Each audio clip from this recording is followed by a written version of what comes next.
around. So we start earlier, we go earlier to lunch. Okay. So so this lecture here is about basics on light matter interaction and atomic cooling and trapping. I think this is going to be useful for all the other lectures, but maybe some of you have already seen it all, so I don't know.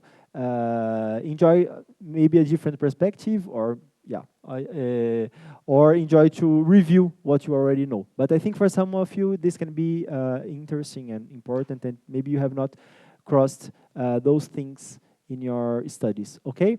So I will begin. We will not quantize the light here, so everything we will do in this lecture will be on what is called the semi-classical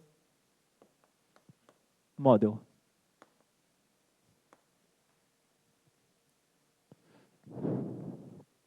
So the semi-classical, what we call a semi-classical model, is a model where the matter is quantized, but light is not quantized. So light will be classical and will just be described by the Maxwell equations. Okay, so in the semi-classical model, light will be considered as an input. Light will not be. I will not consider dynamical variables. So light for me will be given. I know that I'm sending a laser to my atom. I know what I'm doing from the point of view of light, and I want to know what's going to happen with the atom. So I'm interested in the dynamical variables of the atom. So I'll be interested in describing what we call internal state of the atom, so the electronic states, and the external state of the atom, which means its momentum and position.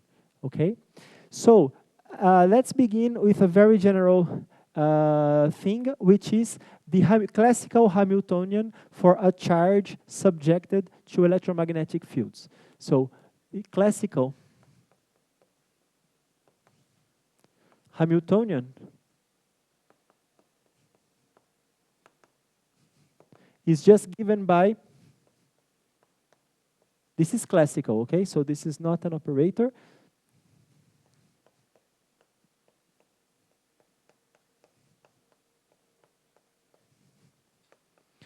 So this is a classical Hamiltonian, which represents the total energy of a particle of position r and conjugate momentum p. Okay, so this particle has position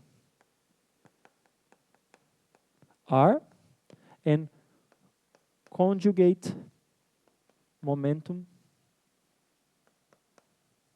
p.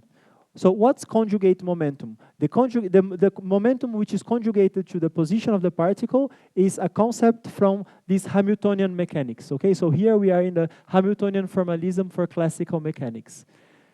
So in order to understand what's the momentum in this special case, we can calculate the speed of this particle. So how do I calculate the speed of this particle? The speed of this particle is just the derivative of the position with respect to time, okay?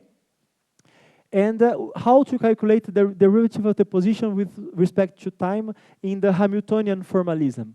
In the Hamiltonian formalism, a position x, y, and z has its dynamics related to the partial derivative of the Hamiltonian with respect to the conjugate momentum, right? So for example, the derivative of x with respect to time is equal to the partial derivative of the Hamiltonian with respect to the momentum in the x position.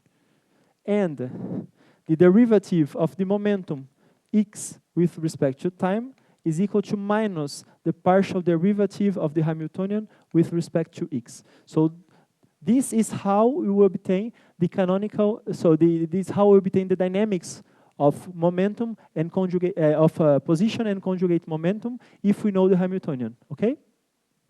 Okay, so this is, so we can calculate, so in this way, so if we take a look at this, we see that we can calculate the derivative. So if each component of R, the derivative in time of each component of R is related to the partial derivative of H with respect to the momentum, this means that I can write this as the gradient of the momentum with respect gradient of the Hamiltonian with respect to the momentum. Okay, so this is the velocity.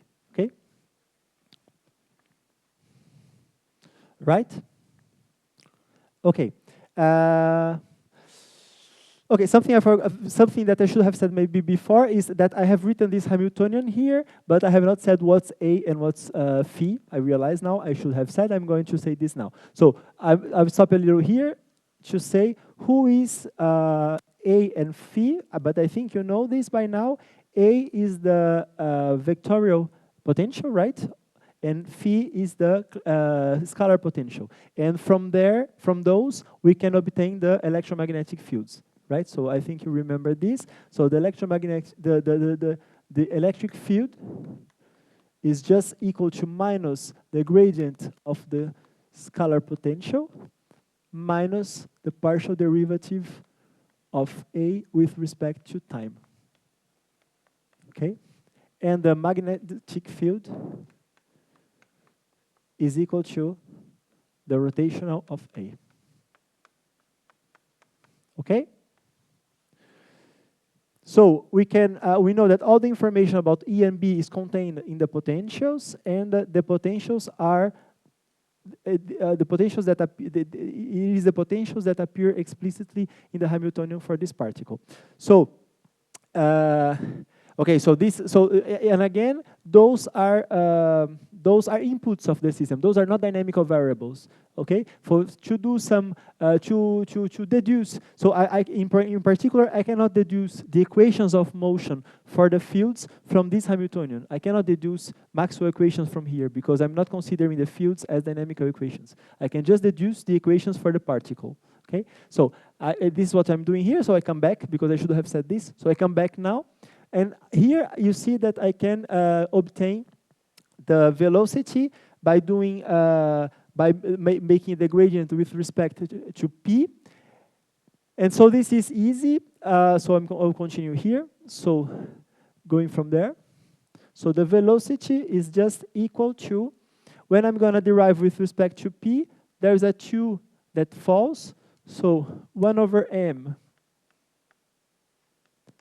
p minus qa times the derivative of this with respect to p, but it's 1. So this is just the velocity, okay? And you see that now the relation between the velocity and the momentum, it's not what we expected, okay? So we are not here, we don't have v equal to p over m. So again, this p is not the momentum of Newtonian mechanics necessarily. So this p is a generalized momentum, which is the conjugate variable of the position and allows us to write the equations, the dynamical equations like this, okay? So I just made this calculation classical to show the relation between momentum and velocity, okay? I'm not gonna do anything classical anymore. It was just to have you, to wake you up about this relation between speed and velocity and momentum, okay? So now I will quantize already the atom. So what we're gonna do is we're gonna go from this classical Hamiltonian and apply the canonical quantization. So how do we apply the canonical quantization? So the classical Hamiltonian formalism is the bridge between classical and quantum mechanics, right? So from here, we can quantize this Hamiltonian. So the way to quantize is everywhere where I see a P, I put operator P. Everywhere when I see position R, I put the operator R, but I pay attention for the expressions to be symmetrized. Okay, so if there's something non-symmetrical, I need to put a symmetrical thing. Here is not a problem because this square means that it's P minus QA, P minus QA. We're gonna have the term PA and we're gonna have the term AP. So this is symmetric already. So I will just quantize by exchanging the R by the operator R and P by the operator P, okay? So now I have the semi-classical Hamiltonian. Why semi-classical?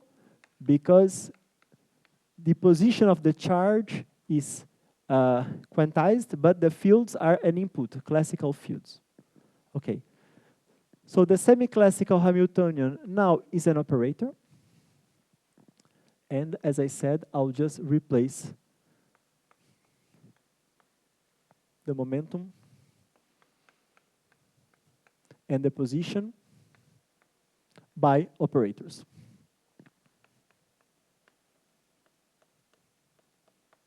Okay, very well.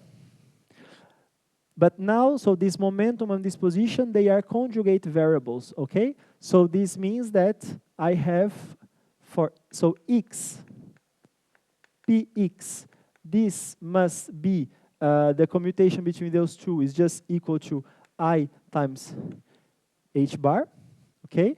And the same for y and py, z and pz, right? So this is y and py, and this is z and pz, and variables the position in one direction, momentum in other direction commute. So for example, x py is equal to 0, and the cross terms also. So I'll not write them all, okay? You understand? So this is just normal, the normal quantization procedure. I take the canonical conjugate variables, and they come here non-commuting like this. Okay? This means so these canonical commutation relations means that I can still write, even if the Hamiltonian is like this, I can still write P in the position representation as minus E h bar minus I h bar times the gradient operator with respect to R. Okay? So this is still the momentum operator in the representation. So everything is fine. Everything is fine. The only thing is that now here the kinetical energy presented this additional term here. Okay?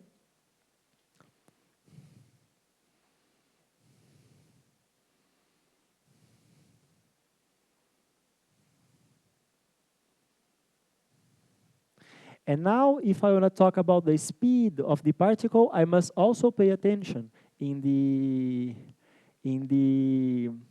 quantum formalism. To show you why I must pay attention, I'm gonna calculate so I can use the theorem of Ehrenfest.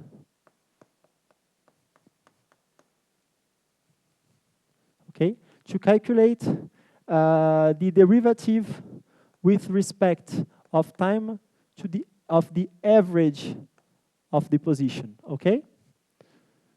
So I'm gonna do this in order to show that the velocity operator is gonna be different also than what we expect.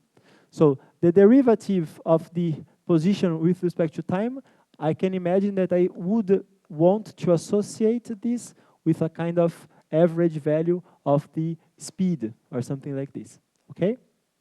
Now, let's see what I get. From Ehrenfest's theorem, I can say that this is equal to the commutation with the Hamiltonian divided by IH bar plus the average value of the derivative of R with respect to time. Okay? Everyone knows this theorem?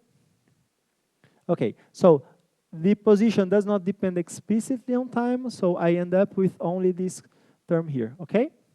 Now, I need to calculate this commutator. So R and H, this is just equal to, so if you take a look, R will commute, I'm sorry, this is the quantized Hamiltonian. So R will commute with any function of R, so R commutes with this term here, and commutes with this term also, but does not commute with P, okay? So this is gonna just be equal to, so this is a commutation with a function of P, so we can show that this is equal to the derivative of this function with respect to P times, or the gradient of this function with respect to P, times the commutator between R and P. So this is just gonna give 1 over M P minus Q A of R, okay? Times the commutator between R and P. So, okay, so this is a little,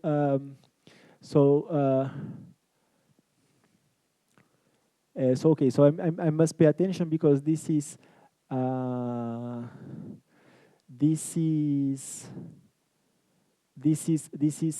scalar. So okay, let me write like this. This is the sum for I equal to 1 to 3 of the component I of this term times the commutator between R and Pi. I can write this like that. Oh, I can write this like that. So this means that the commutator between R and Pi is just, so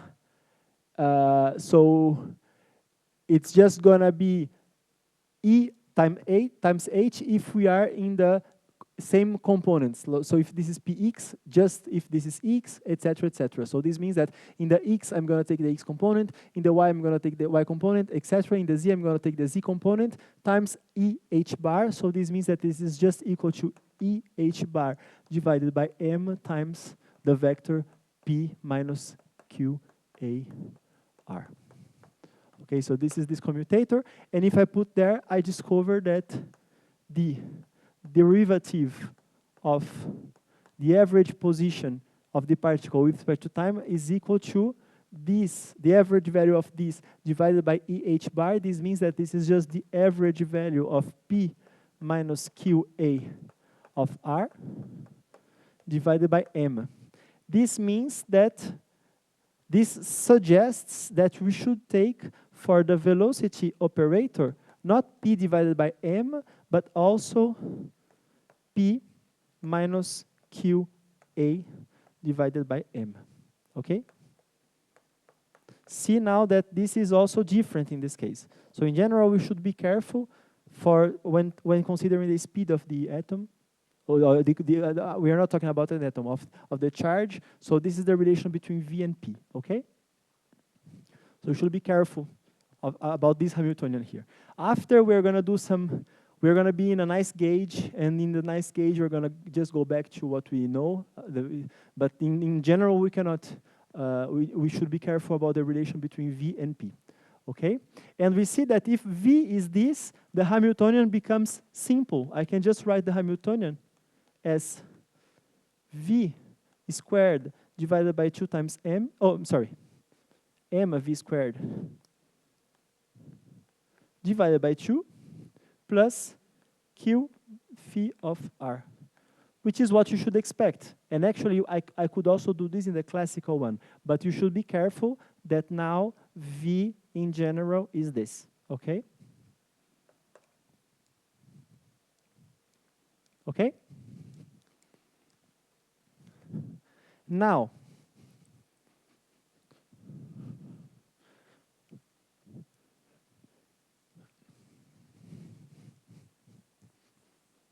let's work a little more with this Hamiltonian.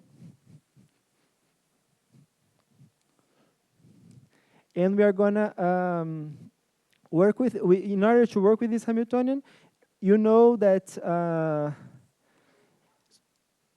so you know that things can be easier or harder depending on the gauge you choose to work with classical electromagnetism, and this is going to be the case here also, okay? So now I'm going to boil down what we are doing to a somehow simpler situation, okay?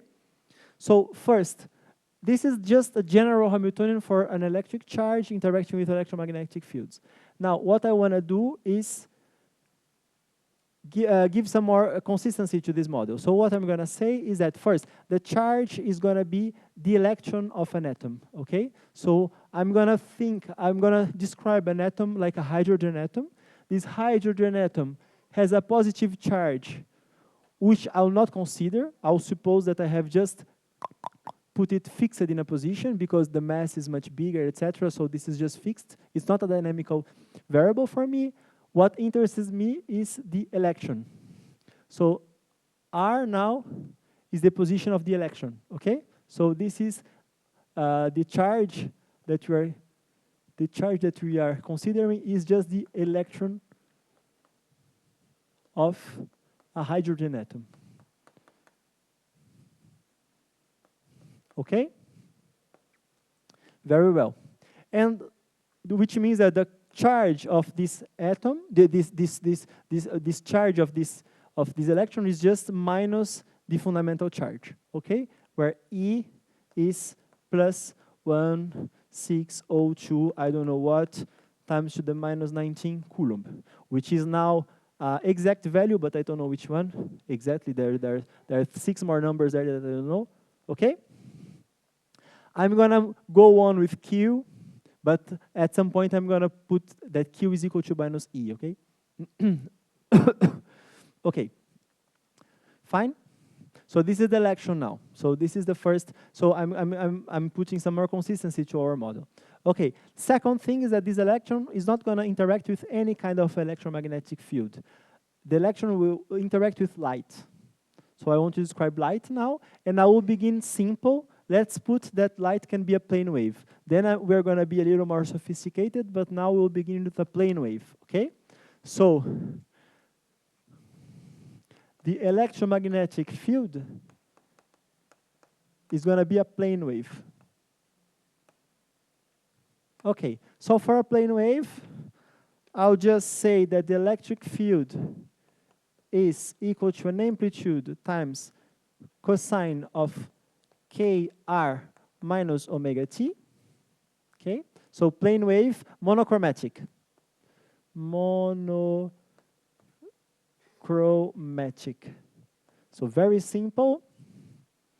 And then we are in vacuum. So if we are in vacuum, this is just going to be, the magnetic field is K cross E divided by omega, okay? And we also have a relation between omega and K. So the modulus of K, which I'm going to just call it K, this is equal to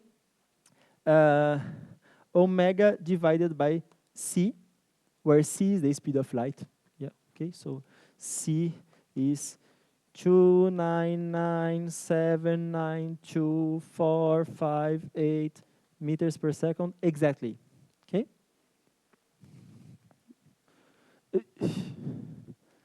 Or 3 10 to the 8 is fine. Okay. Now, for the another thing I forgot to precise is that also we have that E scalar K is equal to 0, right? So you know that for electromagnetic field in vacuum, free space, E, B, and K are oriented as the right hand rule, okay? So K vector E gives B, and etc., okay? Of course, from here, you can also deduce, since B is the cross product between E and K, of course, B is also perpendicular to E and also perpendicular to K. So all vectors here are perpendicular, okay? Very well. But we don't really want the fields. What we want here is the potentials that give these fields, those fields. And for the potentials, you know, the potentials, you know that we have choice, and we can more or less reduce our choice if we define the gauge in which we'll work, okay? So we are going to work in the Coulomb gauge. So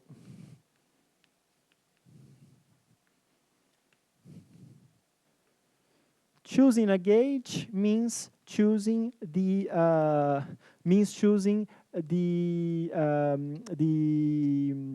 divergence of the vectorial potential. Okay, so means defining what the value of this should be. So Coulomb gauge means saying that this is 0. Okay. So in the Coulomb gauge, I'm going to call the vector potential as A perpendicular, A perp. Okay? Because if the A equal to A perp, This is just a name that I'm gonna give for this potential when we are in Coulomb gauge. Because when the potential is like this, so when a vectorial field has no divergence, we say that it's purely transversal. So it's always perpendicular to the vector. So A is also perpendicular to K in the Coulomb gauge. And we can write in the Coulomb gauge a vector potential that satisfies this and gives those fields there. So this vector potential is just going to be a perp equal to E0 over omega sine of kr minus omega t. Okay. We also need the scalar potential, and we just take it as 0, and those two will give us the fields. You can make the calculation. So first, you can verify that the divergence of this is 0. It's easy to verify because if you calculate the divergence of this guy in every direction, so when you derive with respect to x, kx will fall. When you derive with respect to y, ky will fall, etc., etc. And this is going to be proportional to E0 scalar k that you know is 0. So this is really, so it satisfies Coulomb gauge. And if you derive E and B, you're going to find that you find them. Okay, so by using the relation between both. Okay, I'll not do this. You can do if you, but it's fine, right? You know how to do this. So okay, so. Okay, so then we can put this gauge on our Hamiltonian. So the Hamiltonian is just here, it's fine. This gauge, I'm sorry, this potential in our Hamiltonian. So now, I go back to the Hamiltonian. Here, I'm gonna put a dagger, okay? And here we know it's 0, so I should erase, okay? But so this I should erase for the light, but I'm gonna let, in the place of this, something that I have not put in my model is the electrostatic potential created by the positive charge, okay? So I'm gonna add by hand this, because this is a plane wave arriving to my atom, and I also have the electrostatic potential created by the proton. So I'm gonna put this here, the Coulombian here, okay? So the vector potential for the light is 0, but this is the scalar potential for light is 0, but this is the scalar potential created by the proton, okay? Very well. So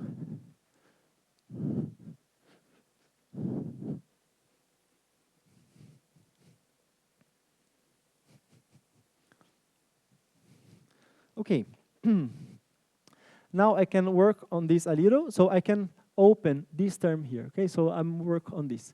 So P minus Q A perp. This is gonna be just squared. This is P minus Q A P minus QA. And this is just going to be, the first term is P squared minus Q P scalar with A minus this term here, Q A scalar P minus plus Q squared A squared. Okay? Look, it's important to write this and that because they do not commute necessarily, right? Because here I have R inside. So maybe those two will not commute. But in Coulomb gauge, they do commute.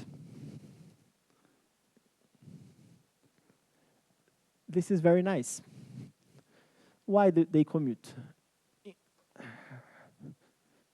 Let's take a look in the term here, P times AX, okay? So if you apply, so let us do P.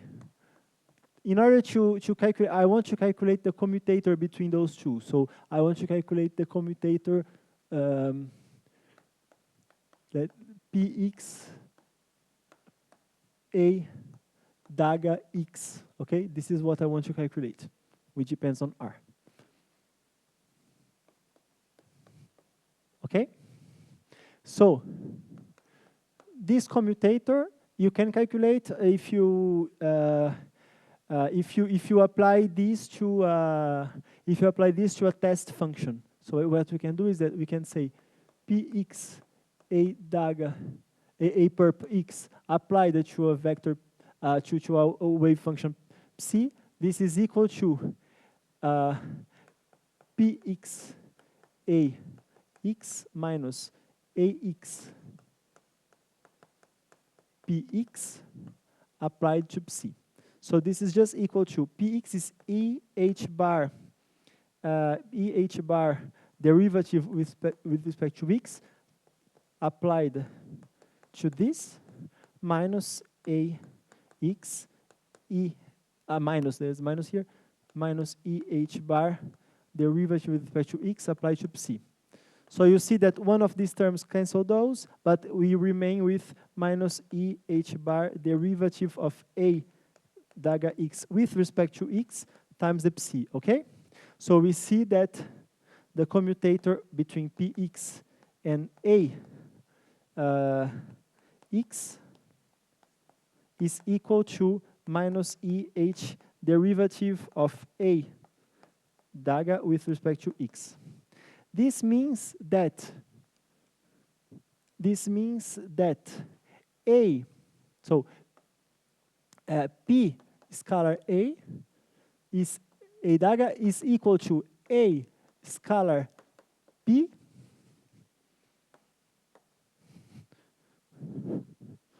plus the sum of those three terms like this. So minus EH bar times the gradient of A, okay? Because in each component, we have the partial derivative of A with respect to the position of that component. But in the Coulomb gauge, this is 0. So they commute. So this cross, I can invert this dot product in Coulomb gauge. So this means that we have the total Hamiltonian that I can just write. So this is equal to that. So I can write the total Hamiltonian. I'm going to write it here.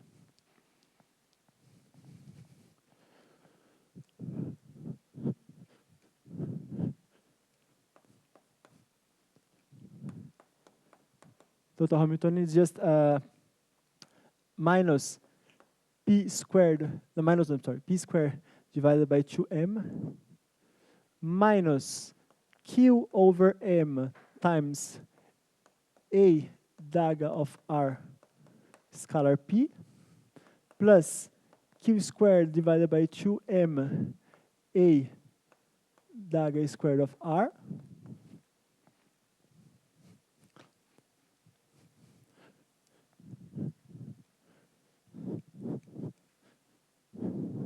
plus Q times V Coulomb of R. Okay? So here we recognize some terms. So the first term that we recognize is the first with the last one. What's this?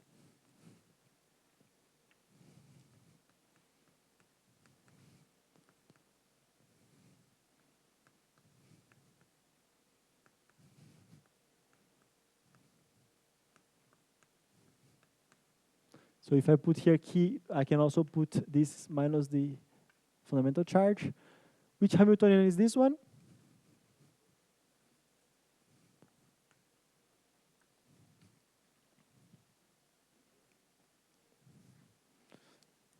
Louder, so the hydrogen atom, yes. So this is the Hamiltonian of the hydrogen atom. Okay, so this is the hydrogen atom.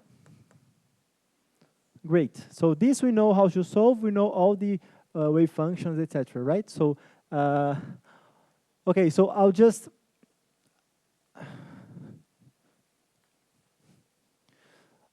quickly write the wave functions because I'll eventually need those. So the wave function, you remember that the wave function, the states are parameterized by three numbers, n, l, and ml. Okay, so those are the eigenstates, such as the Hamiltonian applied to those is just equal to minus a Rydberg energy divided by n squared, right? Where the Rydberg energy is equal to 13.6 electron volts. You know also that the angular momentum squared applied to this state is also eigenstate of the total angular momentum.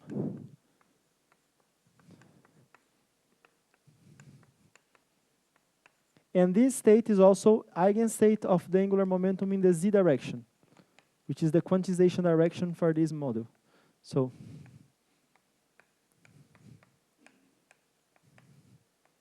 right? And if we want to write the state in the representation, position representation, we know that we can just write it as a product of a radial function of r times the spherical harmonic function of theta and phi, okay? So I'm not gonna put the expressions of those, then in the lecture notes you can find those, but I want to draw your attention to this fact here, because then I will, if you agree with me on what I'm writing here, I will eventually use the fact that the spherical harmonic is the angular part of this wave function, okay? So I'm gonna use this. So I just want to remind you of that. It's fine, so hydrogen atom, everyone is okay with this? Okay.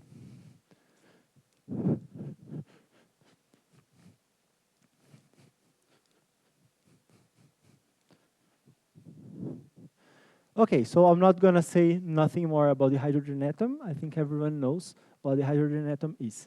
What's interesting for us is the other two terms, right? So I have two terms here.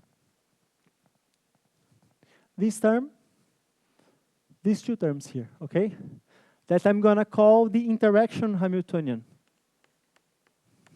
Interaction Hamiltonian, then I can write it as minus Q over M A perp times P plus Q squared over 2M A perp squared. Okay? And something that I'm not writing. So actually this A also depends on time. It's true that I'm forgetting time every time. So we can put it here. It also depends on time because the electric field depends on time now for us, okay? So, and this is the interaction Hamiltonian. So it's a little confusing here. Let me try to write it better.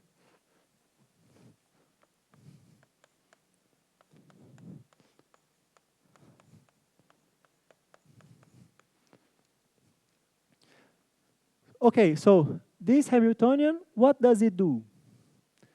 Look, if we had no light, no input light, this would just be zero, right? This would just be zero. And what we have the hydrogen atom. Everyone knows the hydrogen atom. We know the eigenstates.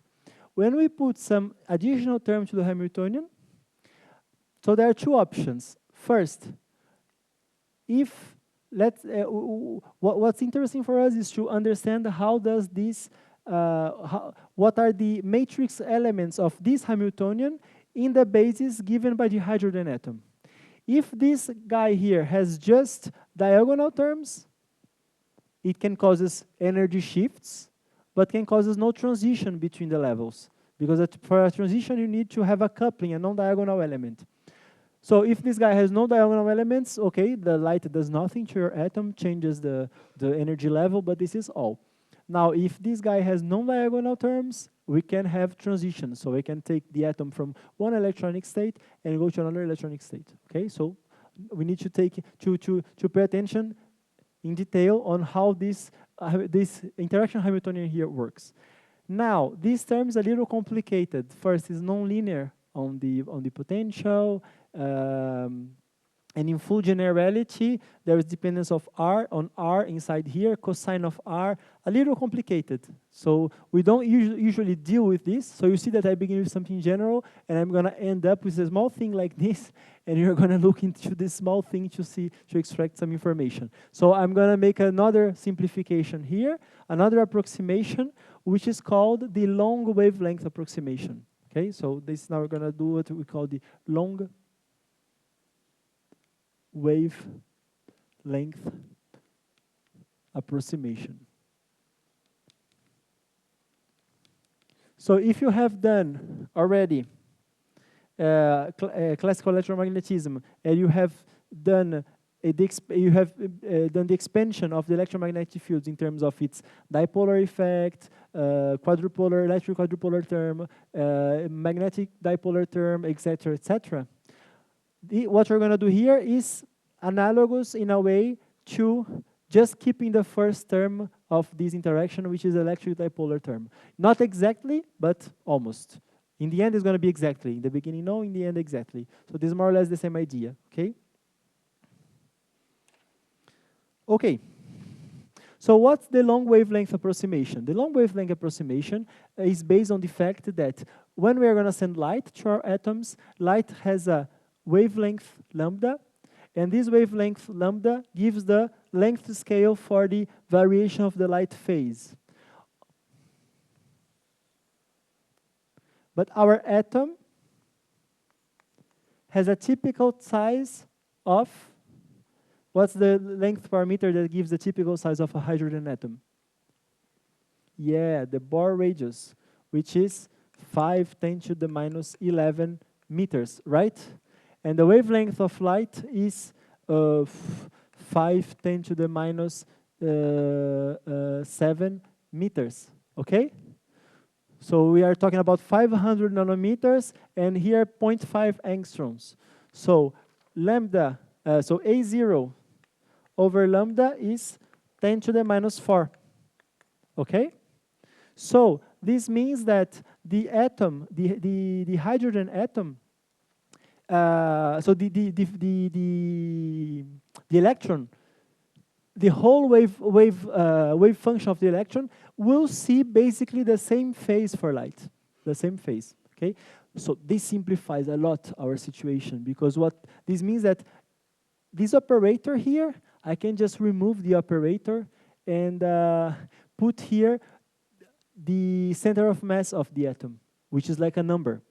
So I have not explicitly said, okay, I have said more or less that the center of mass of the atom, which is almost the position of the proton, for us here, this is not a dynamical variable. We'll need to add it as a dynamical variable after, if you want to deduce forces on the atom. We're going to do this, but by now it's not. I'm just worried about the electron, and the proton is fixed in position. So I'll just replace. So the long wavelength approximation consists in replace the position of the atom by a classical position of the center of mass of the atom inside the position of the electron, I'm sorry, by the center of mass of the atom inside the electric fields, okay? Inside the electric fields. So inside A square. Okay? So easy, right? So now, A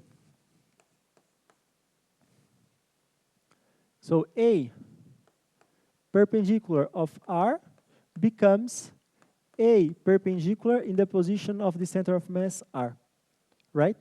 And this is just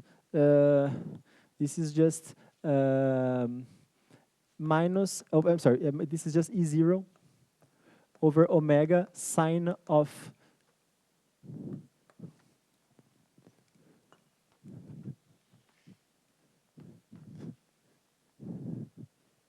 KR BR minus omega T. okay?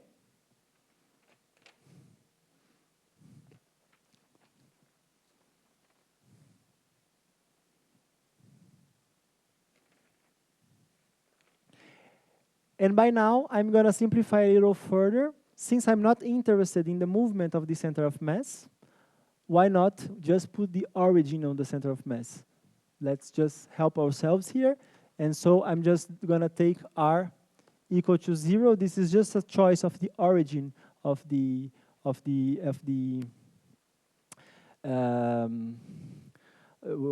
system, the origin of the coordinate system. And so this means that A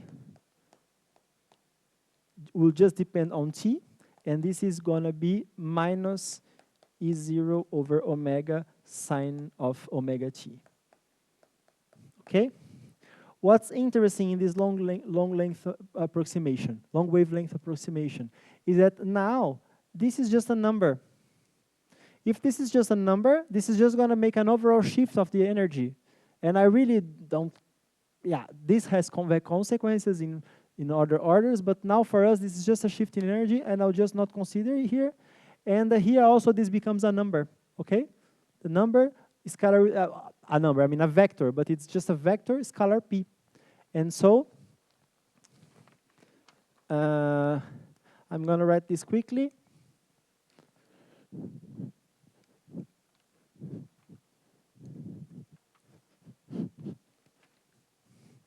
So, Q squared over 2m times A squared of 0 and t is a shift in energy, a global shift. See, it's a global shift in energy. Every level will have the same. I will just don't consider. So apart from that, we have the Hamiltonian of interaction equal to minus Q over M A of T scalar with P. So this is the interaction Hamiltonian, which is called the A times P Hamiltonian. The A times P Hamiltonian, okay? This is nice. This is useful, actually. So maybe you have not encountered this that often. This is useful for some calculations, like if you want to calculate ionization rates, so for F atoms, etc. So the Hamiltonian cast in this form, in the long wavelength approximation, is useful for those kind of calculations. But it's true that we don't find it very often. What we find often, you must have encountered this already, is a dipolar Hamiltonian, the electric dipolar Hamiltonian. So now let's get the dipolar Hamiltonian out of this Hamiltonian here. In order to get the dipolar Hamiltonian, the electric dipolar Hamiltonian out of this Hamiltonian here, we need to do a gauge transformation again. So it's not exactly in the Coulomb gauge that we find the electric dipolar Hamiltonian in first order, okay? So we're gonna move to the so-called Goppert-Meyer gauge. So Goppert-Meyer gauge.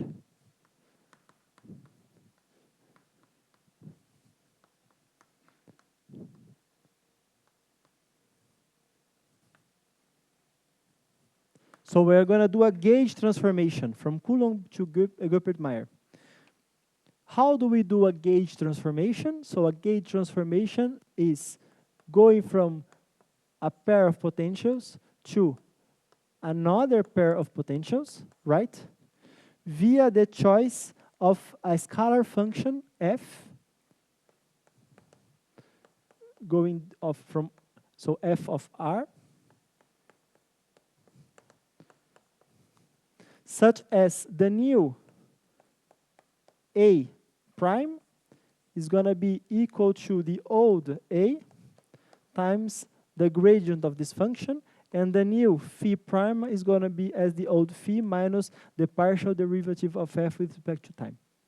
Okay? So any f I put here, I find new potentials that give the same electromagnetic fields. So you must have seen this in your electrodynamics course. If you have not, you can go there and check. So here you're going to just believe me.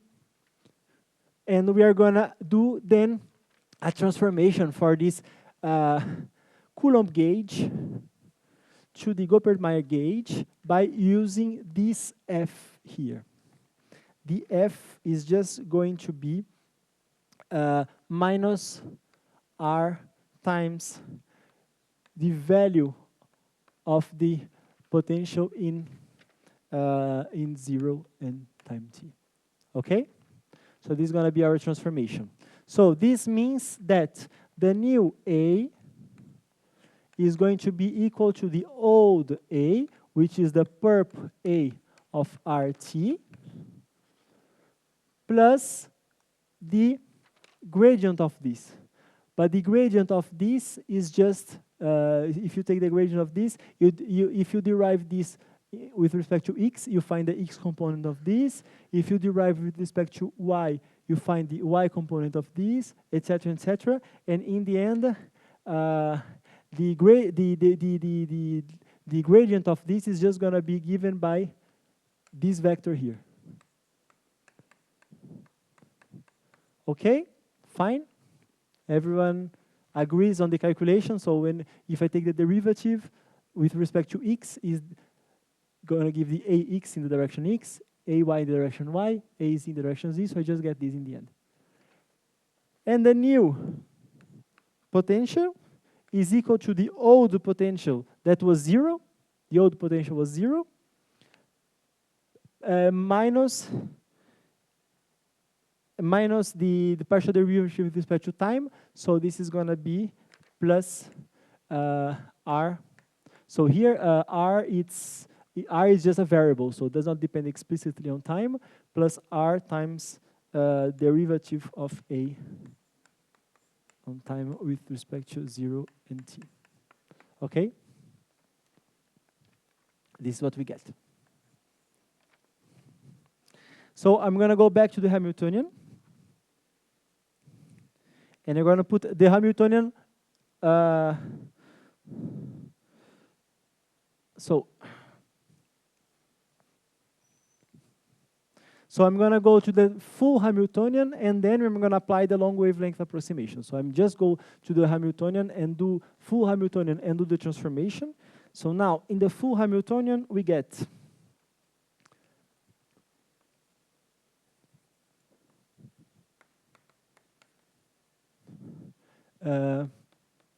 minus Q A prime plus V Coulomb plus Q times V Coulomb of R plus this term here, Q times this new term, which is QR times derivative of A daga with respect to time calculated in 0 and t. Okay? Now we're going to perform the long wavelength approximation. The long wavelength approximation, the long wavelength approximation, here you see, in the long wavelength approximation, I replace R by 0.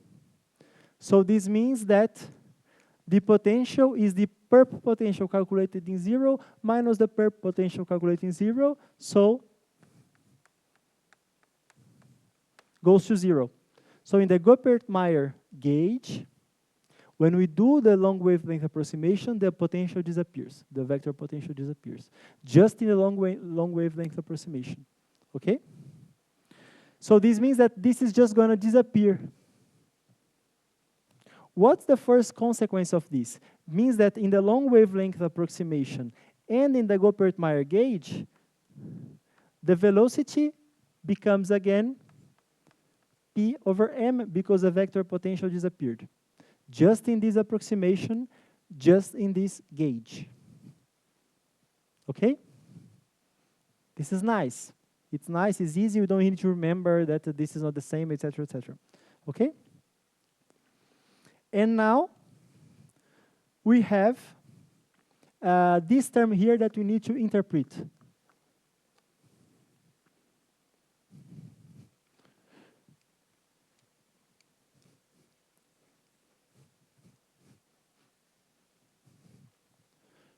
Okay.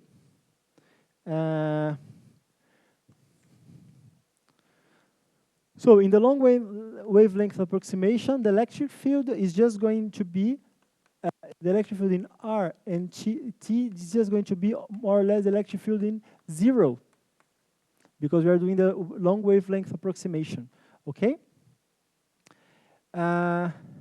So this is just going to be minus the gradient of the phi prime calculated in 0. Not the gradient, yeah, the gradient, yes. So the gradient of this, again, I know how to do, is just, I did this already, I'm gonna do this here also, is just this vector here. So this is minus the derivative of A with respect to time in 0. Okay? This, yes. So I can write this calculated in R equal to 0. This is just that. And what we get there, the Hamiltonian, total Hamiltonian now becomes P squared over 2m plus V Coulomb, which is just the Hamiltonian of the hydrogen atom, plus this term here, which is, this is just the electric field, right? Times minus Qr. So this is Q times I. So this is just the dipole of the electron times the electric field in 0. So D is Q times R. This is the electric dipole of the electron. And you're going to say, well, but the charge of the electron is negative. Yes, remember, Q is minus Z, so you can write this also like this. This is the electric dipole operator. Okay? And so this is the interaction, the dipolar interaction Hamiltonian.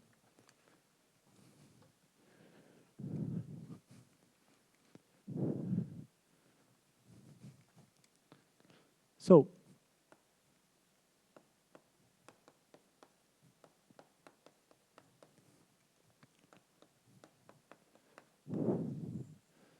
this is just the electric dipolar Hamiltonian, which is, yes?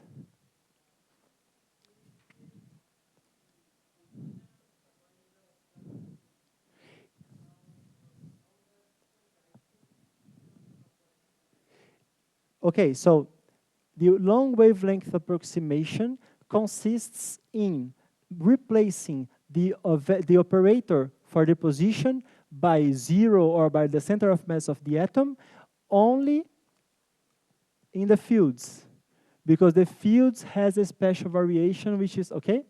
Now, of course, I cannot neglect the R in the Hamiltonian, because otherwise, okay, so I'm gonna, so the electron, if I say that the electron is at 0, this is like the -1 order approximation, so nothing happens, okay, okay? But the long wavelength approximation is really on the fields, okay?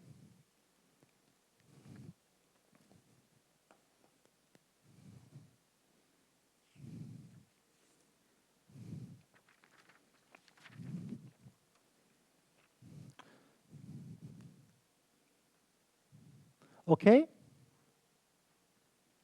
Is it fine?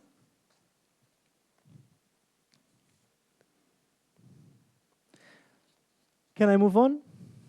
Okay, so all of that to arrive to this dipole operator. So I don't know. Okay, it's always a question of, I don't know if you have already seen this before or not. I don't know if it's, so I could have just given it. I could have just given it and say, let's start from that. I wanted to go lengthy, maybe it was too lengthy, I don't know. So let's move on, and I'll continue with this one. So the first thing I want to show is that, and then again, this electric dipole operator, everything depends on what it does on the eigenstates of my hydrogen atom, okay? So can it induce transitions? Do it have, so non-diagonal terms? So I'm gonna be interested in calculating the diagonal terms. Which are the diagonal terms? Terms of the N, L, ML, H1D, N, L, ML, and the non-diagonal.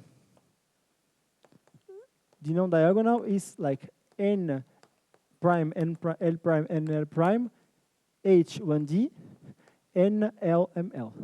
So if those non-diagonal terms are different from 0, this means that this guy can induce transition from this level to this level. If the diagonal terms are different from 0, it just means that this Hamiltonian will produce energy shifts, nothing anymore, okay? Now, I'm going to give an argument to say that the diagonal terms are equal to 0. It's true, they're always equal to 0, okay? The argument is the following. I'm not going to develop in detail. You're going to believe me.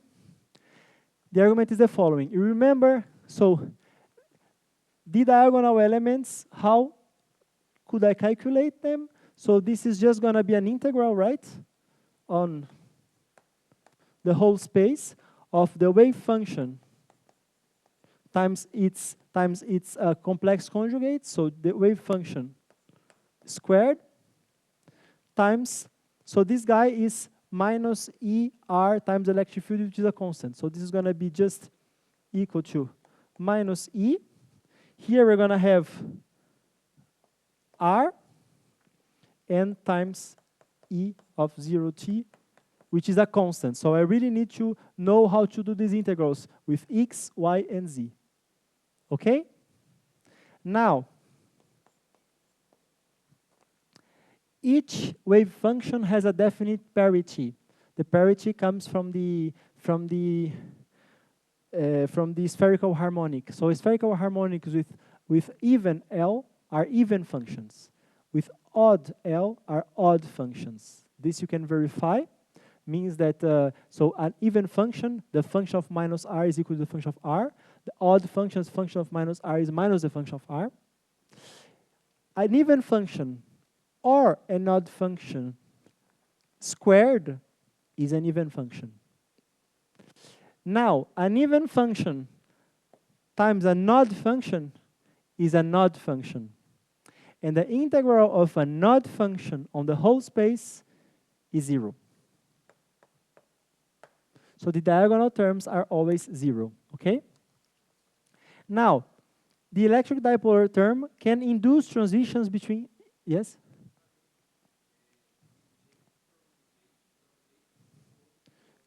Yes.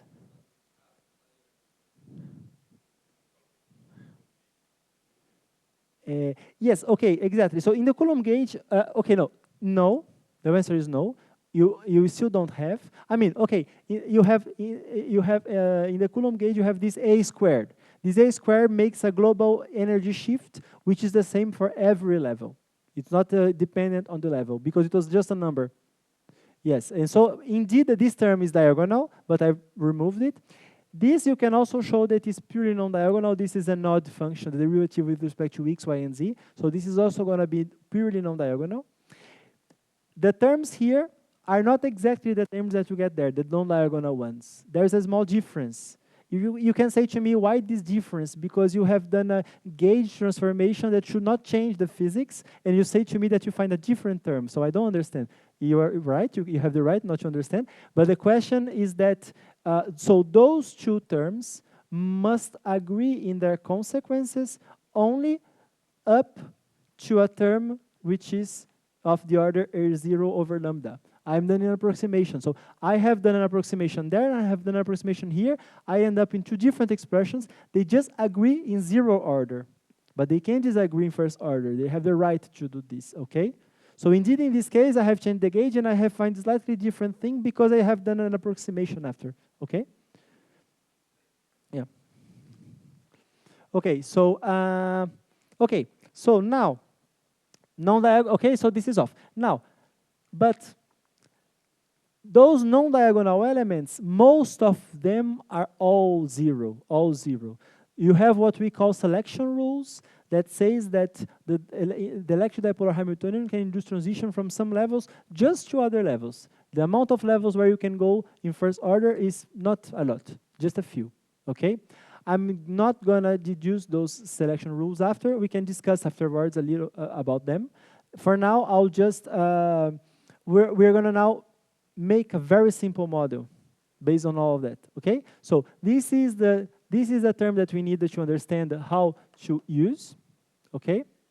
Now I'm gonna we are going to do some abstraction exercise here. I'm going to say, let's suppose I have two levels, one fundamental and one with more energy of my electronic state, and the matrix element, the non-diagonal matrix element between those two is non-zero. I'm just going to ask you this. Let's suppose that those two levels exist. And we're going to take those two levels, abstract two levels, and we're going to work out what are the consequences on those two levels. This is what we're going to do now. And then we're going to ask ourselves the question, who can be those two levels? Where can I be? Where can I go when I send light and the couples to my atom-free dipolar approximation? Okay? You understand this? Okay, so we're going to do this now. So now we are going to, our atom, everything is reducing more and more. And now I'm going to operate the final reduction. Our atom is a two-level system, a little disappointing. In the end of this course, we're going to do three-level system. So you're going to be a little happier. But now I know that's a little disappointing. We did lots of things to arrive to a two-level system that I'm sure you have already known. We are going to do a little better after. But we are going to stay for a long time in a two-level system, okay? So now, suppose two levels, two eigenstates of hydrogen atom.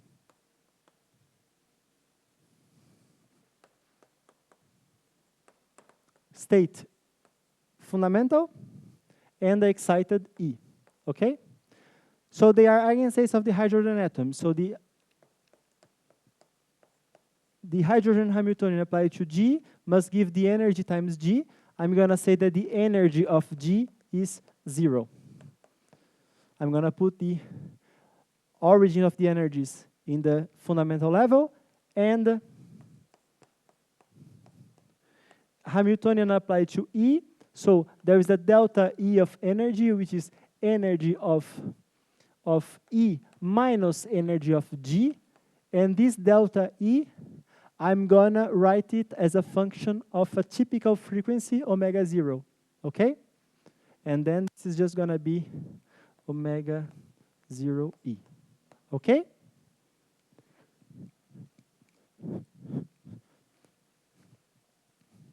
Very well.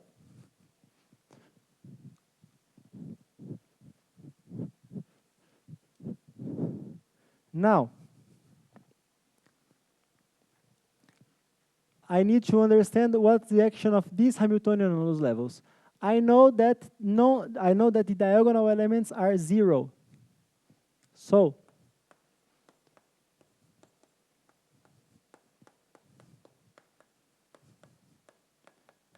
right? I know this already by parity, etc., etc. I'm sorry, this is G. Okay. So, now, I said that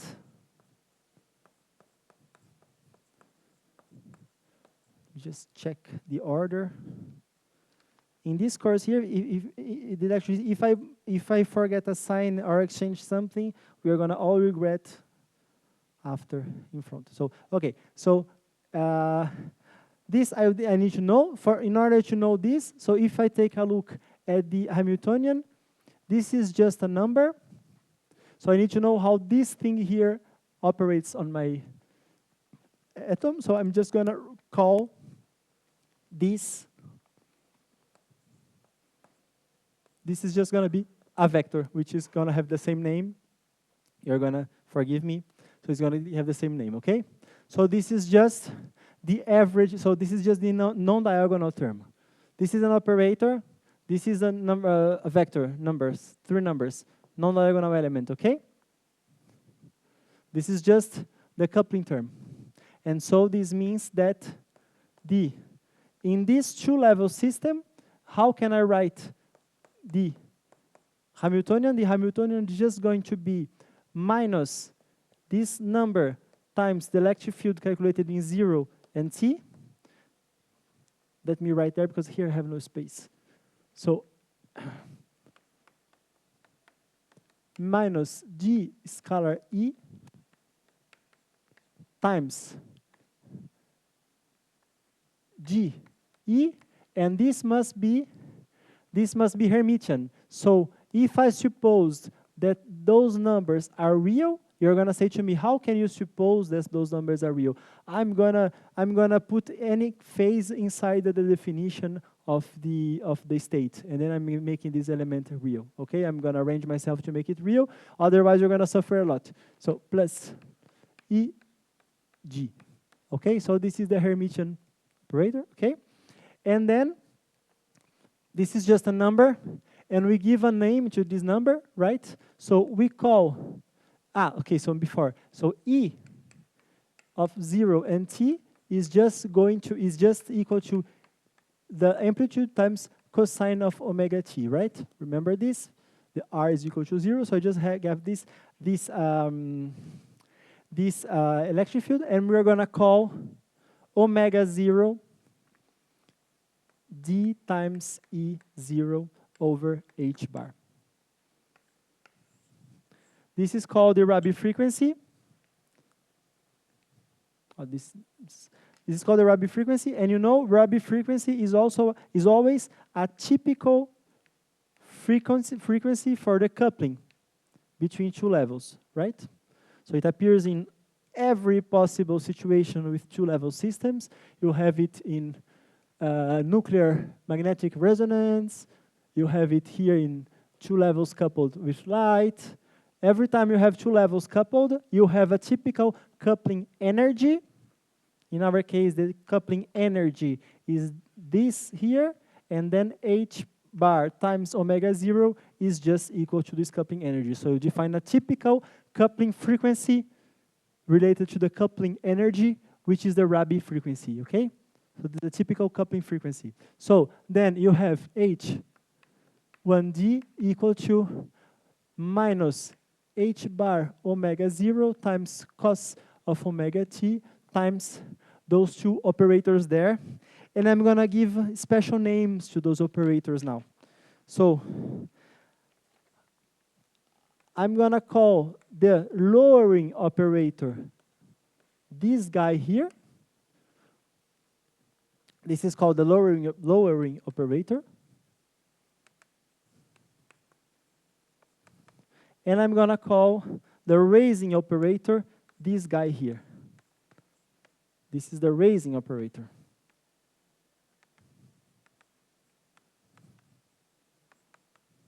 Raising operator, okay?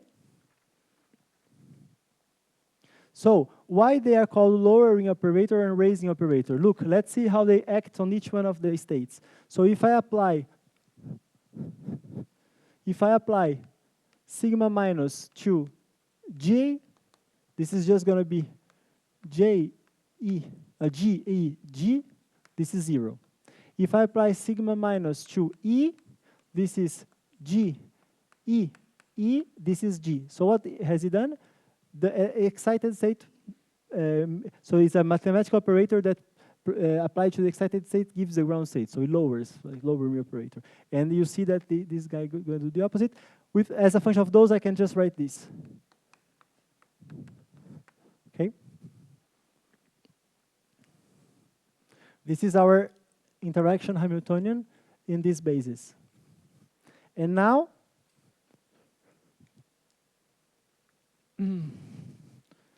the total Hamiltonian is then written as a sum of the bare Hamiltonian and this one. So this is just going to be h bar omega 0 E plus a minus h bar omega 0 cos of omega t. No, I'm sorry. So not minus. I want to.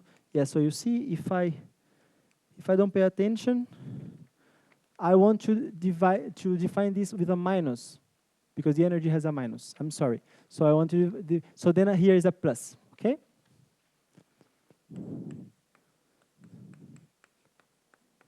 Okay.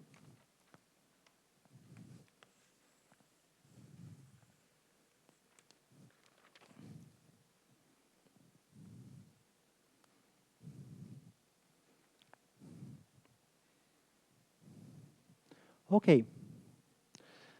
So I have this Hamiltonian, two-level Hamiltonian. So depends on time. I could do some perturbative treatment, but well, we have done so many approximations now. Let's try to solve it in a kind of exact way. But I'm still gonna do a approximation at some point. But you're gonna accept this one also. So let's move on. So now I want to calculate the dynamics of any level. So let's imagine that our atom, so state of the atom. Now, just to be sure, what am I calling atom? So the atom became, in the beginning, the atom was like this nice thing, electron and proton. Now the atom has no center of mass, has just 2 electronic levels, okay? So the atom has become a kind of, it's not even a toy model. So the atom is just the possibility for the electron of the hydrogen atom to be in 2 states. This is the atom, okay? So this is the atom for us. So those 2 states are a different position for the electron of the atom. So I'm not even talking about the position of the center of mass of the atom. The atom, it does not remain, we don't have lots of the atom. The atom is really reduced. But, okay, let's see what happens in this simple system. Then we can afterwards justify a little the model. So the state of the atom in this 2-level basis is just the most general state possible, which is Cg as a function of time plus Ce as a function of time times the state E. The only restriction is that both should sum. So this state should be normalized every time. Right? So how do we calculate the evolution? To calculate the evolution, we'll just do E h bar derivative of psi with respect to time equal to h bar psi, right? So we're gonna do this, and then we'll end up with EH times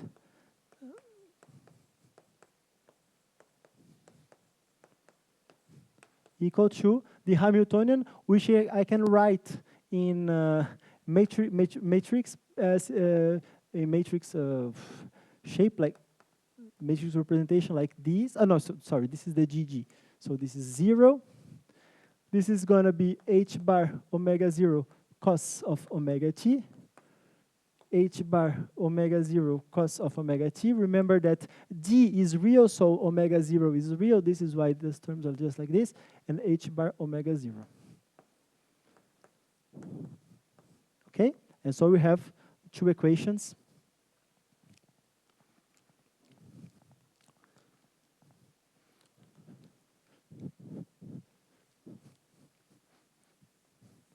D equal to h bar omega 0. And the cos of omega t, I'm going to already write it in like e to the I omega t plus e to the minus I omega t over 2.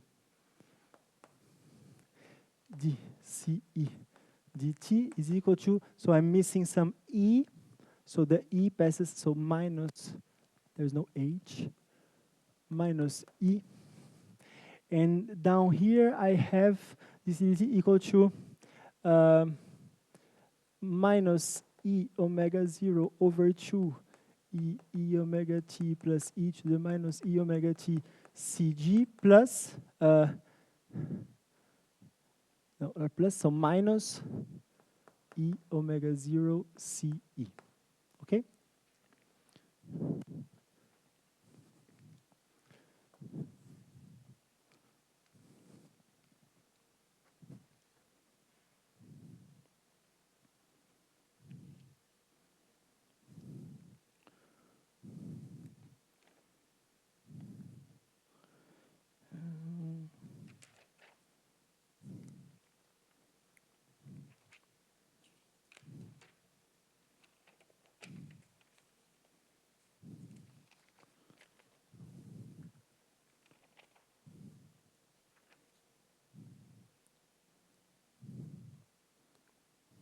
Okay. So I'm just gonna do one or two more steps, and we're gonna stop in some point because I see that's getting late. So we're gonna end up this in the next section. But what we're gonna do now is the following. So here, actually, you see, you have some confusing timescales. Why do I say this? Because here you have terms that oscillate with omega, where omega is, for light omega, we are talking about hundreds of terahertz, okay?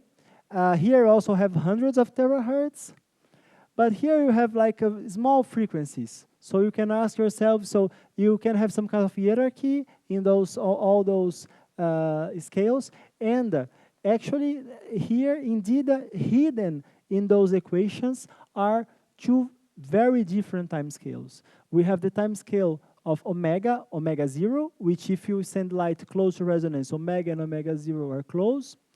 And you have the time scale of Rabi frequency, which is typically megahertz. Okay, you can make gigahertz, but you need to really put lots of intensity. So you have megahertz, and you also have time scale of the detuning, which is omega minus omega 0, which is hidden inside. In order to explicitly show those two different time scales and eliminate or make an average on the fast rotating terms, we do what is called the rotating wave approximation. So rotating wave approximation.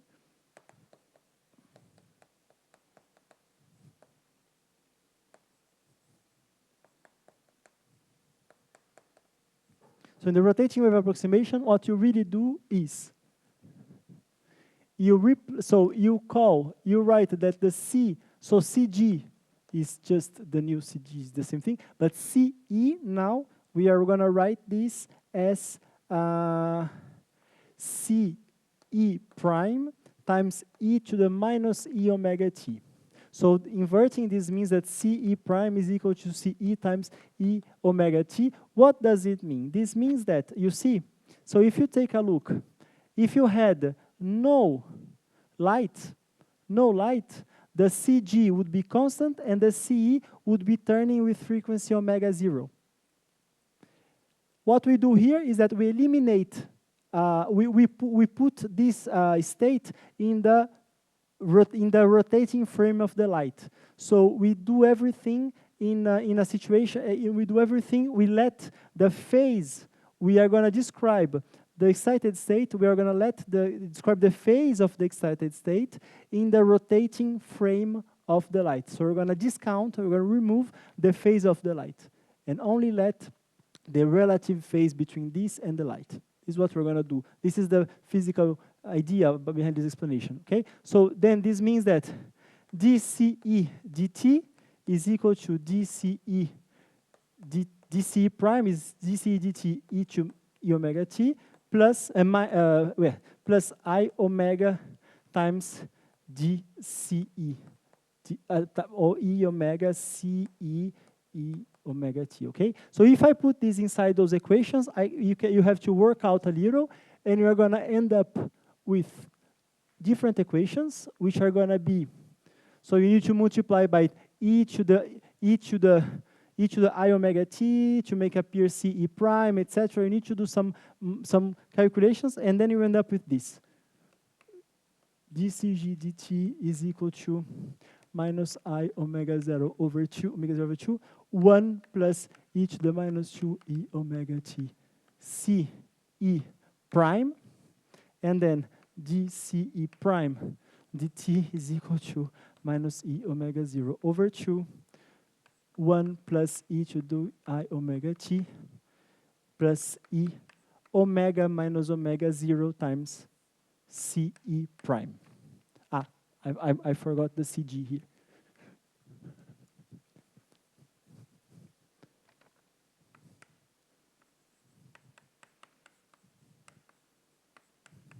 Okay. Now we see clearly that you have this here. This is the detuning of light with respect to the transition, to the Baire transition, which in general is, if you are close to resonance, it's going to be small. This also is small, megahertz, gigahertz, but this is turning very fast. Now, we do the rotating wave approximation by making e to the plus or minus 2 e omega t. We replace them by their temporal average, which is 0. We remove the fast rotating terms. We think that they rotate fast, and in the average 0, there is no consequence for the dynamics. And in which context can I do this approximation? This can be done if omega 0 and the modulus of the detuning are both smaller than omega and omega 0. If this is true, you can do that. And then you end up with equations that I can just write in this way. This is 0 minus e omega 0 over 2. This is minus e omega 0 over 2. And this is e delta times Cg and Ce prime. Okay? What's nice about those equations is that now they are independent of time, right? So they are independent of time, and we'll be able to solve them.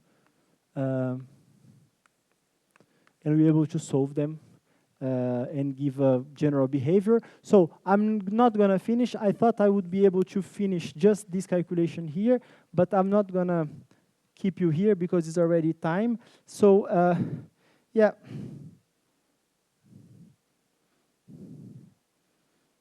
All right, I still have 10 minutes.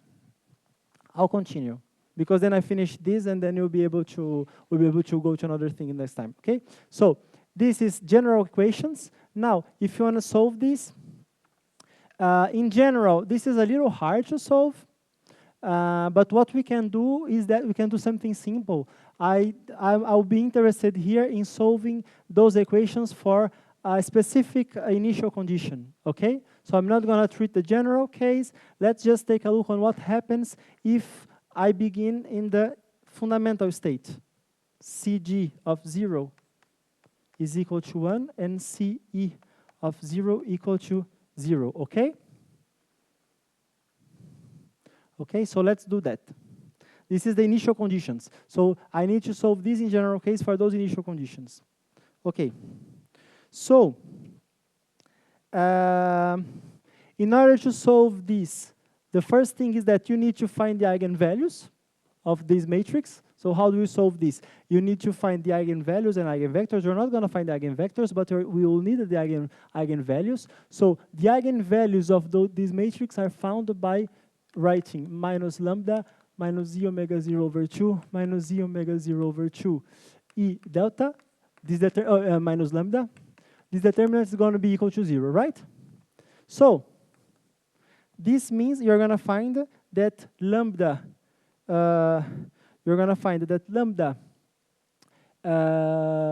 plus or minus is going to be equal to, you just do this determinant, and you're going to find the lambda plus or minus is going to be equal to E delta plus or minus omega divided by 2.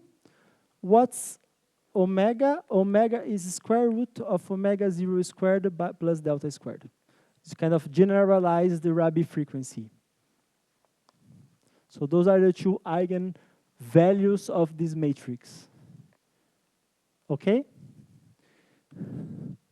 If those are the two eigenvalues of this matrix, I can write the most general solution for this system as A e to the lambda plus t plus B e to the lambda minus t. And Ce is going to be C e to the lambda plus t plus G equal to the lambda minus t. Okay?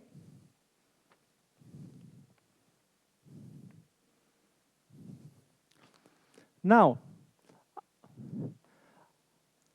if you apply the initial conditions,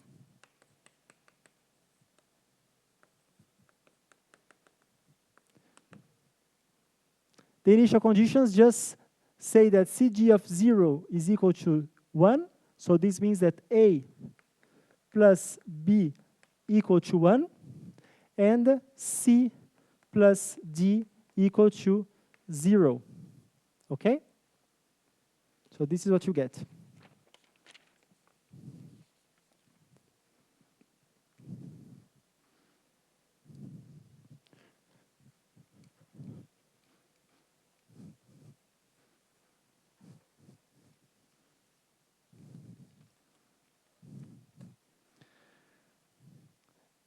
Okay, so with those two equations, you can just write Cg as A e to the lambda plus T plus 1 minus A e to the lambda minus T, right?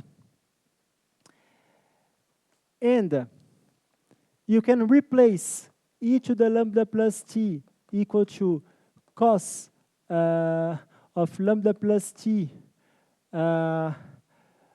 plus or minus, plus, no, wait, I'm sorry. So,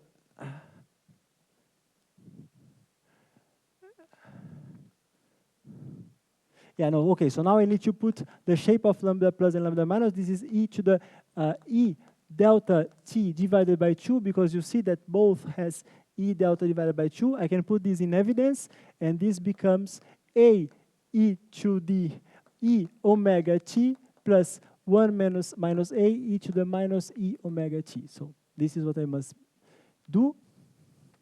Okay?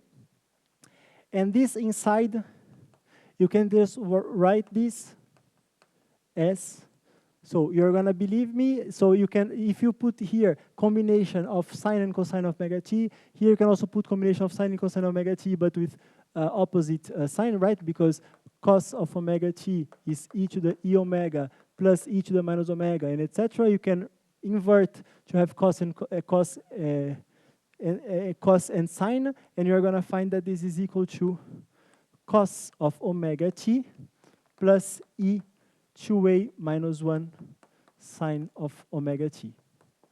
Okay? And the CE is just going to be 2EC e to the e delta over 2 t sine of omega t, because here we're going to put c equal to the minus d, and we're going to just find a sine. Okay? And then now with those equations, we can put them here and find the dynamical equations. So you see, so you have the dynamical equations for CE and CG. And if you install inside, I'm going to give you the answer. You are going to find this. You're going to find the two equations. Lambda plus A equal to minus E omega 0 over 2 times C. And lambda minus A equal to plus E omega 0 divided by 2 times C. And from that, you are going to find, you solve this, you find the solution A equal to omega minus delta over 2 delta, and C equal to minus omega 0 divided by 2 omega. And you finally find the general, solution that I'm going to write it here, right here.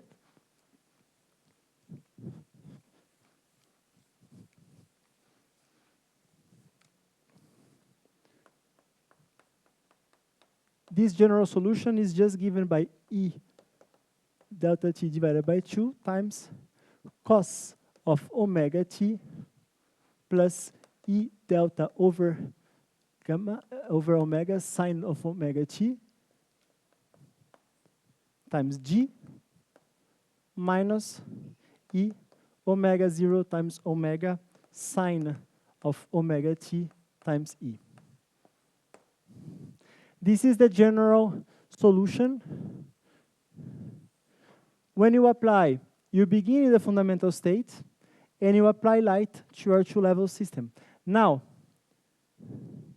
before we see what happened here, which ingredient I have not put here? Spontaneous emission.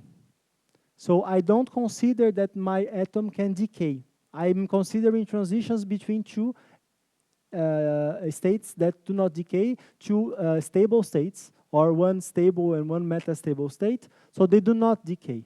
So what I find here If I calculate the probability of being in the excited state, this is just going to be this squared minus the omega 0 over omega sine of omega t squared. This is equal to omega 0 squared divided by omega squared, which is omega 0 squared plus detuning squared times sine of omega t squared. How is this probability? So this probability is just an eternal oscillation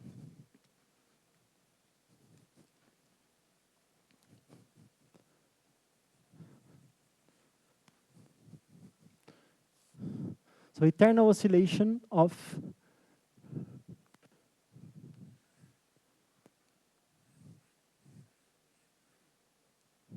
what I'm doing. This is not true at all. It's a sine squared. Sine squared should not be negative. So this is an eternal oscillation, okay, between, it's a sine. I was saying, I begin again, it's an eternal oscillation between 0 and a maximum value, which is the maximum value? Omega 0 squared divided by omega 0 squared plus delta squared. Okay? What's the frequency of this oscillation? The frequency is omega. So you go back here after a time which is pi divided by omega. And this is pi divided by 2 omega, right?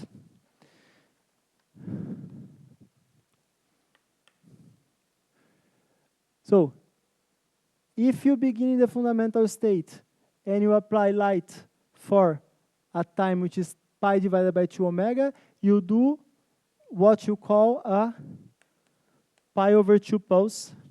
No, I'm sorry. No. This is, wait. Sine squared. Yeah, no, I'm sorry. So this is, when I put pi over 2, this becomes 1. Yes, no, but I'm sorry. So I wrote something wrong. You are going to pardon me because I forgot everywhere. So you see the problem of going fast. 2, 2, 2, 2, because there was a 2 in the thing. So 2, you are going to pardon me. There's a 2 everywhere. 2, 2, 2, 2, 2. And then you have, this is pi over omega, this is 2 pi over omega, and this is pi over 2 omega, okay?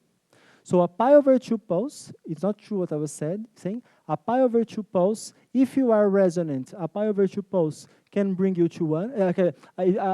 If you are resonant, you could really go to 1. So if you are resonant, a pi over 2 pulse brings you to 0.5 occupation, and a pi pulse can bring you to total occupation, okay? So we're gonna do some representation in the next class.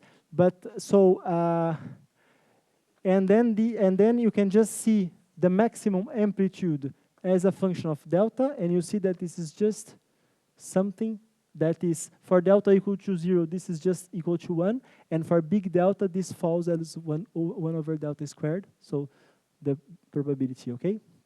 And the width here is just omega. But we're going to come back to here next time, so I think we're going to stop here. And then next time, we're going to include a spontaneous emission, and we're going to interpret a little what we have found here, because I had no time. We're going to go back to this, and then include spontaneous emission, and really do something more elaborate, and deduce what happens when we have spontaneous emission, okay?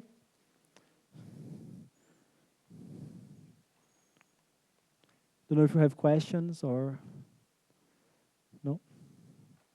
Okay, yes.